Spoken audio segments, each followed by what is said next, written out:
دوستانو افغانستان خو راتلونکي نړیوال شلوريز جام لپاره خپل لوبډله اعلان کړه، کوم چې زما په نظر یو بهترینه لوبډله ده. که تاسو په اړه کوم نظر لرئ هغه د کمنټ له لارې را سره شریک کړئ. خو زما په نظر یو بهترینه لوبډله ده. نو اوس راځو راتلونکي نړیوال شلوريز جام کې افغانستان لوبو په اړه خبرې کوو چې افغانستان به ټوټل څو لوبې کوي، کوم هیوادونو سره به کوي او کوم ګروپ کې موقعیت لري. دوستانو دا ځل په نړیوال شلوريز جام کې 14 لوبډلې ګډون کوي، کوم چې په ګروپ سټیج او سوپر 12 باندې وشل شوي دي.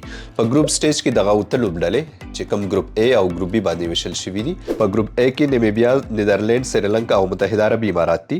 په ګروپ B کې بیا آیرلند، سکاټلند، ویسټ انډیز او زیمبابوه ده.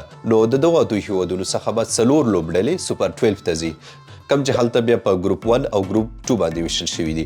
په ګروپ 1 کې افغانستان، استرالیا، انګلند، نیوزیلند او هغه لوبډله چې ګروپ A کې یا دغه لوبډلو کې اول مقام راشي هغه لوبډله، او بل هغه لوبډله چې په دې ګروپ کې یا په B ګروپ کې دوه مقام خپل کړي. نو دغه لوبډلو څخه ګروپ 1 جوړ شوی دی، او ګروپ 2 کې بیا بنگلاديش، انډیا، پاکستان، هغه لوبډله چې په ګروپ A کې دوه مقام خپل کړي یا دغه لوبډلو کې دوه مقام خپل کړي، او بل هغه ټیم چې په ګروپ B کې اول مقام خپل کړي د دې څخه ګروپ 2 جوړ شوی دی. نو دا چې افغانستان په ګروپ 1 کې دی، نو واړه لوبې به په ګروپ 1 کې کم ټیمونه چې دي هغې سره وي. مخکې له دې نه چې افغانستان رسمي لوبې پیل کړي، دوی به 2 تمریني لوبې، یوه بنګلاديش سره د 10مې میاشتې په 18 تاریخ ترسره کوي، او بله لوبه بیا د پاکستان سره د 10مې میاشتې په 19 تاریخ ترسره کوي. دلته باید یادونه وکړم کوم ملګرو ته چې معلومات نه کېږي چې دا لوبې چېرته دي، نو دا ځل دا ورلډ کپ په استرالیا کې ترسره کېدونکی دی.